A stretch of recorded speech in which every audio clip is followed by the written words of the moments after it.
मध्य प्रदेश के सीहोर में बसा कुबेरेश्वर धाम, जहां हर सावन आस्था का सैलाब उमड़ पड़ता है। लाखों भक्त भगवान शिव की भक्ति में डूबे हुए पंडित प्रदीप मिश्रा की मंत्रमुग्ध कर देने वाली शिव महापुराण कथा सुनने के लिए देश विदेश से यहां पर पहुंचते हैं। लेकिन इस आस्था के सागर में हाल के हादसों ने सबको झकझोर कर रख दिया है। देखते हैं इसी पर स्पेशल रिपोर्ट।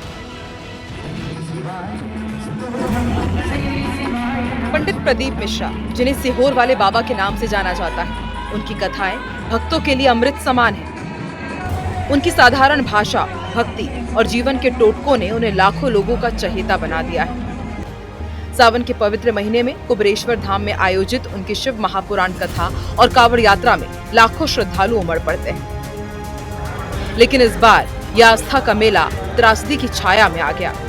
5 अगस्त 2025 को कुबेरेश्वर धाम में कावड़ यात्रा से पहले भारी भीड़ पहुंची और इसी बीच भगदड़ मच गई।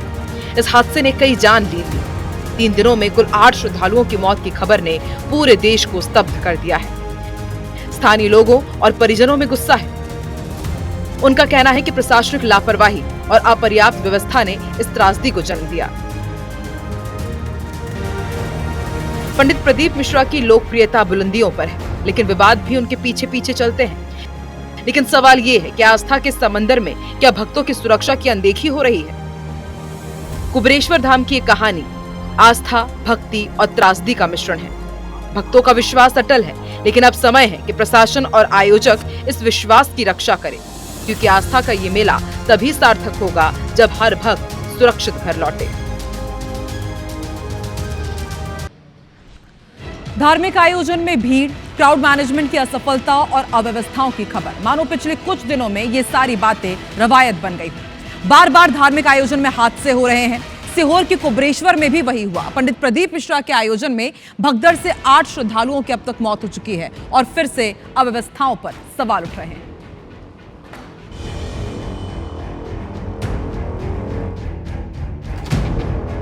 सीहोर में बुधवार को कावड़ यात्रा होनी थी, लेकिन उससे एक दिन पहले ही मंगलवार को हजारों लोग कुबेरेश्वर धाम पहुंच गए और तभी रुद्राक्ष वितरण के दौरान भगदड़ मच गई, जिसमें 3 लोगों की मौत हो गई और फिर मौत का आंकड़ा बढ़ता चला गया और अब तक 8 श्रद्धालुओं की मौत हो चुकी है। हालांकि कथावाचक पंडित प्रदीप मिश्रा ने इस पर दुख जताया है। श्रद्धा सुमन और मेरी श्रद्धांजलि उन जीजियों के प्रति, उन परिवारों के प्रति जिन्हों के परिवार में ये घटना घटी है। उनको भगवान देवादिदेव महादेव उनके हृदय को शांति देवे और जो जीवों के प्राण गए हैं भगवान उनको अपने चरणों में स्थान दे। श्री शिवाय, नमस्ते।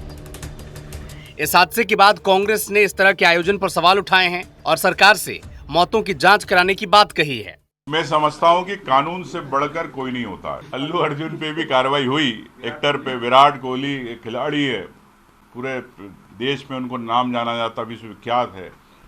इन लोगों पे कार्रवाई हो सकती, तो एक संत अगर बार बार इस प्रकार की कार्रवाई, वहाँ पे गलती हो रही है उनकी संचालन समिति पे, उसका कौन जवाबदार है? सरकार को तत्काल निर्णय लेना चाहिए और उस पर कार्रवाई करना चाहिए। एक ऐसा व्यक्ति जो सनातन परंपरा की सेवा करता हो, पांडित्य का काम करता हो, और उनकी तुलना किसी खिलाड़ी से या फिल्म के सितारे से करना वो बेईमानी है। जहाँ तक इस सारे विषय का मामला है, निश्चित तौर पे मृत्यु होना दुखद है और इस संबंध में जो भी उचित होगा सरकार वैसी कार्रवाई करेगी ताकि सनातन का मान सम्मान स्थापित रहे और व्यवस्था भी बनी रहे। इससे पहले भी धार्मिक कार्यक्रम में अव्यवस्थाओं पर सवाल उठ चुके हैं, लेकिन कुबेरेश्वर धाम में हुए हादसे के बाद प्रशासन को कुछ कड़े नियम बनाने ही होंगे और पर्याप्त व्यवस्था करनी होगी ताकि भविष्य में किसी निर्दोष की जान न जाए। और देखना दिलचस्प होगा कि 8 श्रद्धालुओं की मौत के बाद किस पर कार्रवाई होती है। Bureau report, IBC 24।